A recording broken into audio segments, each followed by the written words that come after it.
Que tu peux dire à quelqu'un, tu vas gêner avec moi. La prochaine fois, tu vas être avec moi. On va remporter la victoire ensemble. On va le faire ensemble. Un tout petit peu plus ensemble.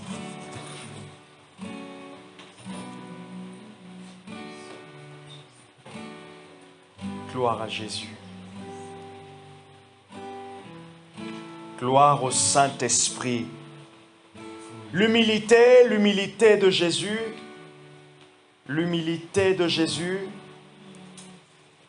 J'aimerais, comme c'est la coutume, en tout cas depuis mardi, j'apprends à être rapide et concis.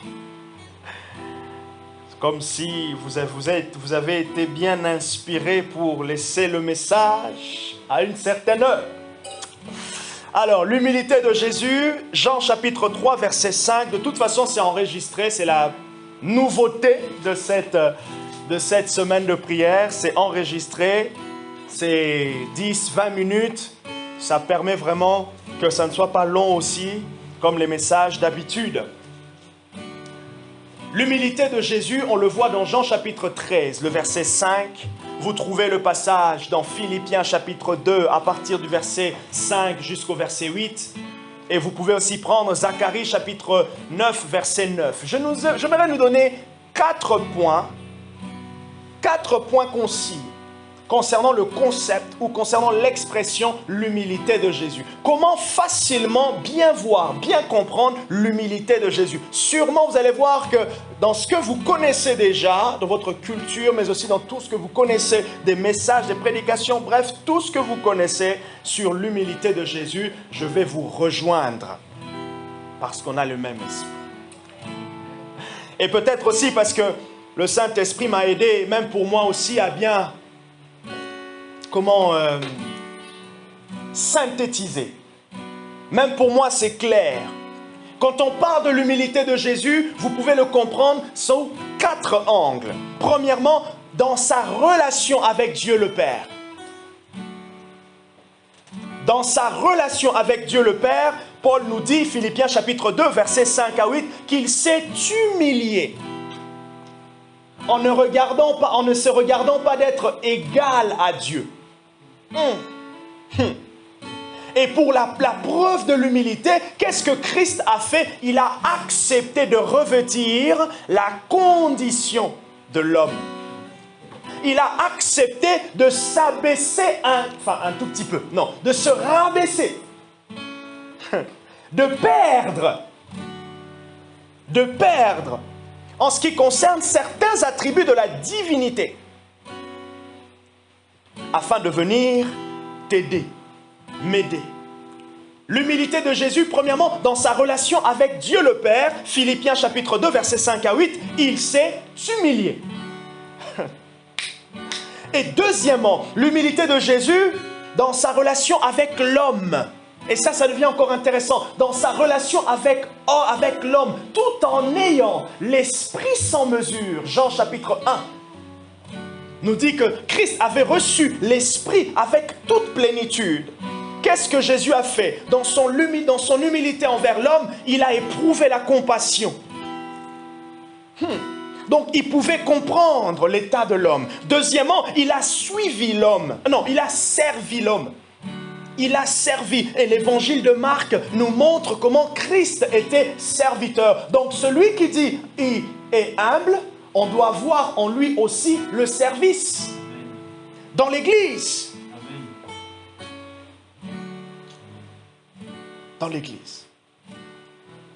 Et je nous encourage aussi. Je le disais l'autre fois comme exemple, mais je pense que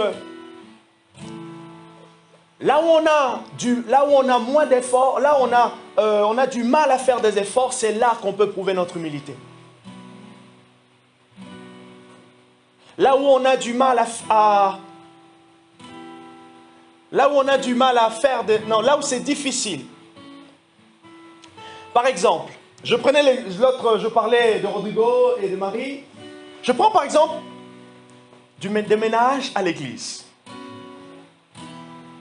Ok. Vous n'aimez pas le ménage, hein? Oui, je vais prendre. Je prends par exemple le ménage. Ah, vous avez du mal, vous n'aimez pas faire. Pour vous exercer vous-même, faites. Vous voyez? Ah, j'ai du mal à servir telle personne. Ah, je veux m'engager.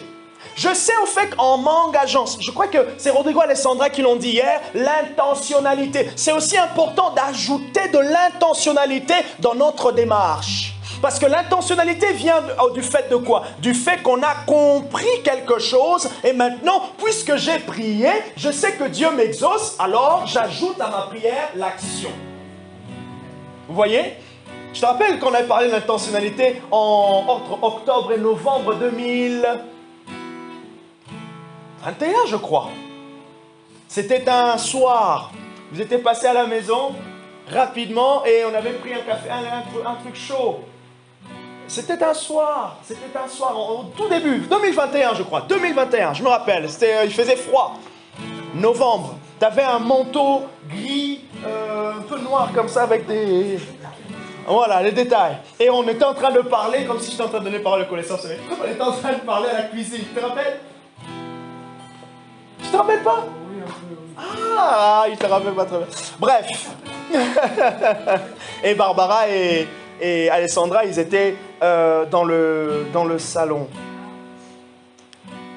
Et ce jour-là, vous étiez en train de partir au restaurant, en centre-ville. C'était à l'approche, c'était entre novembre et Noël. Bon, bref, je m'arrête là, sinon ça me bouffe le temps. Donc, dans sa relation avec l'homme, Jésus a éprouvé la compassion. Jésus a servi l'homme. Jésus, il a éprouvé de la patience. Jésus, il était disponible pour qui voulait le voir. J'ai aimé Dieu. Hier, en rentrant, en finissant le réunion, j'ai eu une très bonne discussion avec Rodrigo Alessandra. Je suis rentré, j'ai continué la discussion avec mon épouse. Et ça, c'est le gars qui a dit qu'il faut écouter les femmes. Ah, il était inspiré. Ah, alors là, je lance un grand courage à Christian. Non, et ma femme m'a parlé. Ah, et pendant qu'elle parlait, j'étais là en train d'écouter. Et quand j'ai fini, j'ai dit à Dieu, ah, Seigneur, t'es drôle. Allons-y seulement, allons-y. J'ai dit oui, Seigneur. Et maman a montré certaines choses, elle a dit, ouais, tu vois ça, non, c'était pas très bien ça. On dirait, je dis, ah bon, moi je voyais pas ça. Mais du coup, pendant que j'étais en train d'écouter ma femme, on dirait que j'étais en train moi-même de me prêcher. J'étais en train de revoir mes prédications. Ce que j'avais dit ou ce que j'avais écrit qu'on n'a pas encore posté. Mais j'avais écrit. En gros, Dieu est en train de dire, Jean-Marc, tu étais inspiré. Tu l'as écrit, tu vas le vivre toi-même. Et pendant que j'écoutais, vous savez, des fois surtout quand on est en couple, qu'on écoute la femme, des fois, oui, mais tu sais, chérie, mais... Moi, je dis, ah oui, chérie, c'est vrai. Oui, chérie, j'ai dit, oui, c'est vrai, ok, d'accord, ok. Oh là là. Et quand on a terminé, je suis resté là. Vous savez, des fois, c'est dur, des fois, d'encaisser. Et juste, du coup, on était plein dans l'humilité, quoi. Il fallait que intérieurement, je dis, oui, Seigneur, oui. Ah, quand je suis resté, vous savez, c'est là que vous ne faites pas des grosses prières. Hein. J'ai juste dit à Dieu, Seigneur, on y va seulement. On y va seulement, continuons, j'accepte. Je ne suis pas là à débattre, j'accepte, on y va. Et Jésus, envers nous, Jésus, il a deux fois. Toi, pharisien, tu es en train de me reprocher? Entre toi et moi, qui connaît mieux la direction de l'esprit? Jésus a fermé la bouche. Il a fermé la bouche. Il pouvait dire, il pouvait argumenter. Je ne dis pas que donner des arguments c'est mauvais, mais par moment, oui, il faudra se taire. Tu écoutes. Et comme on dit des fois dans le prophétique, une écoute active pour changer. Une écoute où tu te dis, d'accord. Essayons un peu, essaye Jean-Marc de te placer devant ce qui est dit et va chercher maintenant, va ressembler. Et c'est là que, on a besoin aussi à ce niveau-là de l'onction. À ce niveau-là aussi, on a besoin de la puissance de l'esprit. Je ne sais pas si je t'ai remercié après. Je t'ai dit non. Je t'ai remercié ou pas, Conway? Ah non, Seigneur, chérie, merci. Dans sa relation avec l'homme, il pouvait se retrouver avec des personnes de mauvaise vie. Parce qu'il avait les remarques de qui? Il avait les remarques de qui? Il avait les remarques des pharisiens. Et Jésus pouvait se retrouver aussi.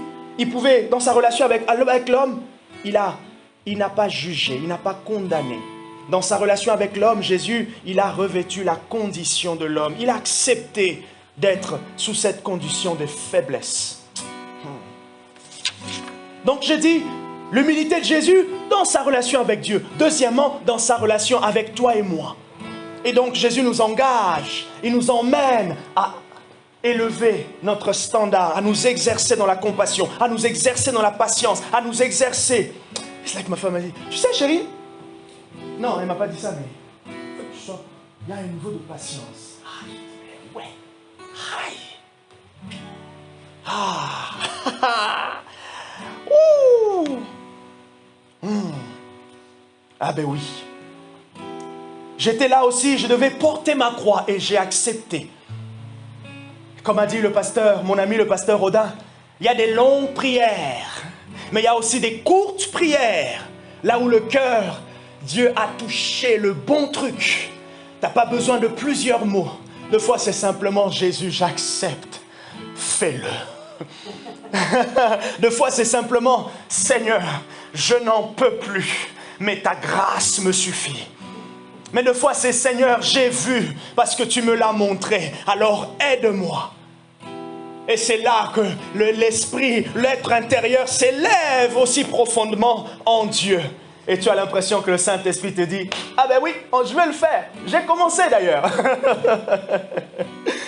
Troisièmement, dans sa propre personne, Jésus ne s'est pas simplement humilié envers Dieu le Père, ni envers Rodrigo, mais il s'est aussi humilié dans sa propre personne. Et qu'est-ce qu'il a fait? Jésus était exempt. Il est exempté de toutes. En fait, il a accepté d'être exempté de toutes choses qui pouvaient produire l'orgueil.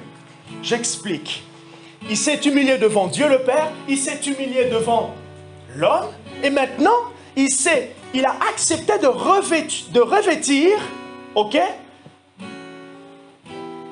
Tout ce qui... Non, il a accepté de rejeter tout ce qui pouvait donner l'apparence extérieure de l'orgueil.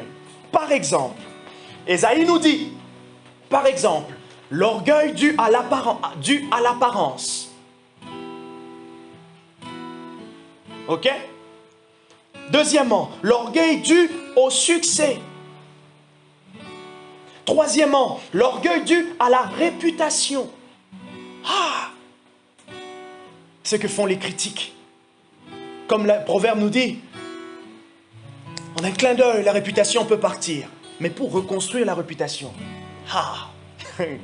vaut mieux encore que le diable te persécute et c'est lui qui détruit ta réputation. Parce que celui qui va la reconstruire, c'est Dieu. Et il va le faire tellement très très bien. Je connais un homme de Dieu. Entre 2012 et 2014, il amène un vent puissant au Congo. À tel point que entre 2014, c'est là qu'il s'est marié, jusqu'en 2016, il était persécuté de partout. Tu vas sur Facebook, tu vas sur YouTube, des gens qui créent des chaînes YouTube, rien que pour lui. Ces vidéos passaient de partout. Le pire encore, autour de lui, dans son église, et même dans son ministère, les gens commencent à le quitter. Encore, ses amis avec qui ils ont commencé et avec qui ils ont prié, ils ont cherché la puissance de Dieu. Ils étaient les premiers à dire qu'il opérait avec des puissances maléfiques. 2000. Son ministère était presque à l'apogée. Vraiment, tu sens que non, il y a une grâce. Non, on dirait que Dieu l'a vraiment élevé pour quelque chose. Et là, 2016, 2017, il a des difficultés dans son mariage. Il divorce. Encore, bam! Un élément pour l'attaquer. 2017, il avait commencé déjà une église. Il avait du mal à... Tu sens que... Ah non. Même quand il prêchait, des fois, tu sens que son cœur pleure. Des fois, ça sortait, des fois dans des exemples, mais tu sentais. Aujourd'hui, Dieu l'a restauré. Même si certains ne sont toujours pas d'accord, mais tu sens quand même qu'il est passé. Même dans ça, là où lui-même, il a fait ses propres erreurs à cause de la gloire. Dieu s'est servi de ça pour l'enseigner. C'est pour cela, franchement, Dieu, envers tout un chacun, il ne nous ressemble pas. Dieu ne ressemble pas à Jean-Marc. Et il ne ressemblera jamais à Jean-Marc. Quel que soit le bon cœur que je peux avoir, Dieu ne me ressemblera jamais. D'ailleurs, c'est biblique, non? Ce n'est pas une information nouvelle que je vous donne. donc, Jésus a dû revêtir, refuser tout ce qui extérieurement pouvait donner l'apparence de l'orgueil. Donnez-moi 2 minutes, je termine. Ou à peine 55, on termine. Quatrièmement, dans sa relation en tant que Sauveur et Seigneur. L'humilité de Jésus, premièrement, dans sa relation avec Dieu, le Père. Deuxièmement, dans sa relation avec l'homme. Troisièmement, il a accepté de rejeter, de refuser tout ce qui pouvait extérieurement provoquer l'orgueil, notamment par exemple la réputation. On voit comment il dit, il chasse les démons et il dit, voilà, chut. Mais moi j'aimerais, s'il y a un miracle ici, que ça soit filmé, je le poste sur YouTube. Moi j'aimerais ça. Et de fois, Dieu va faire en sorte que tu fais tellement des choses. Même toi tu te dis, mais Seigneur, ces choses pouvaient amener du monde. Mais Dieu dit, non, Jean-Marc, toi tu vois que tu es prêt pour le monde. Mais moi je sais, pas encore mon petit, pas encore. Mais puisque je t'aime, je te conduis. Puisque je vous aime, WSM, je vous conduis. Il nous fait passer par l'inspiration, le vase. Il nous fait passer par l'inspiration dans les temps de prière comme celle-ci. Il travaille chacun intérieurement, chacun réalise quelque chose, chacun est en train de changer. J'entendais l'autre fois quelqu'un qui me disait, moi je vais prendre 40 jours de prière, j'aimerais quelque chose avec Dieu. Oui, lui aussi il est en train d'aller prendre sa portion. Vous voyez? Et maintenant, après, quand le Seigneur maintenant va voir, il va faire comme il le veut.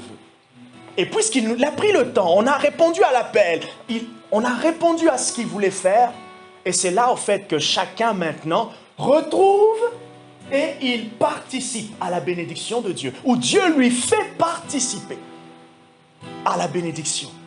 Et c'est là que, tiens, Barbara a les épaules pour prier, pour les chasser les démons, l'attaque. Marie, Rodrigo, Madrid qui joue à la guitare, d'ailleurs le son de guitare est en train de bouleverser les démons. Alessandra, elle s'occupe de caméra, mais en même temps elle met, vous savez, les appareils photo, elle met 30 secondes, allez, elle va chasser un démon, elle sort, elle fait bien. Bref, et dans sa relation en tant que Sauveur et Seigneur, Jésus a appris la dépendance au Saint-Esprit. Dans sa relation en tant que Sauveur et Seigneur, Jésus a appris l'obéissance. Dans sa relation en tant que Seigneur et Sauveur, Hébreu nous dit qu'il a appris l'obéissance par ce qu'il a souffert. Et il a souffert quoi? Je termine là. Le mépris, il a souffert les injures, il a souffert les moqueries, il a souffert la crucifixion, la croix. Voilà comment comprendre en condensé l'humilité de Jésus. Marie a souligné un point qui est très important, la posture. Et que le Saint-Esprit nous accorde de pouvoir saisir et que cette semence de l'humilité puisse grandir en chacun. Ça va grandir. Le Saint-Esprit sait, c'est le meilleur tuteur. Tout ce qu'on a fait depuis mardi, c'est une semence. Tout ce que tu as écouté, c'est une semence. Ça reviendra un jour. Le Saint-Esprit l'emmènera un jour où il fera en sorte que dans ton avancement, au fur et à mesure que tu es en train de monter, peut-être ce jour-là, pendant que tu pries en langue, tu sens que Dieu est en train de dire, les langues que tu es en train de libérer là, ce sont des langues de l'humilité. La kapaya, kalapaya, la passata. C'est comme le mercredi, j'étais en train de prier à un moment, juste après la réunion, le soir, je priais et là, j'avais le mot lumière qui venait. Je disais à Dieu, Seigneur, je ne pourrais pas marcher dans le doute ni dans les ténèbres parce que tu es ma lumière. Et je suis resté comme ça, j'ai proclamé, je sentais que c'était fort, ça me parlait intérieurement. Et de fois, tu peux prier en langue, tu sens que les langues que tu es en train de dire, c'est comme tu es en train d'embrasser un certain pardon. Tu es en train de grandir dans la compassion. Tu es en train de désirer une force. Est-ce qu'on peut simplement dire au Saint-Esprit? On va recevoir tous la prière et on va dire, Seigneur Jésus, je te remercie pour cette semaine. Merci pour la semaine de l'humilité. Pour la semence de l'humilité. Nous allons l'arroser en église. Je vais l'arroser personnellement. Saint-Esprit, j'ai gagné quelque chose avec toi. Nous avons gagné quelque chose avec toi. Merci pour les fruits que nous allons voir déjà dans les quelques minutes qui vont suivre. Ce soir, ce week-end, la semaine prochaine et même durant cette rentrée. Merci parce que dans cet état de jeûne, tu nous as rendus forts. Et notre force et notre vigueur va augmenter. En ton nom, nous avons prié. Nous disons Amen. Que Dieu nous bénisse. Que Dieu vous bénisse. Pour me faire pardonner, je nous ai emmené quelque chose. Je savais qu'il y avait des jeunes et j'avais prévu de dépasser un peu. Donc je me suis dit, je vais quand même anticiper. On est bien, oui. On est bien. Donc il y a des gâteaux. Tatiana et Lancelot,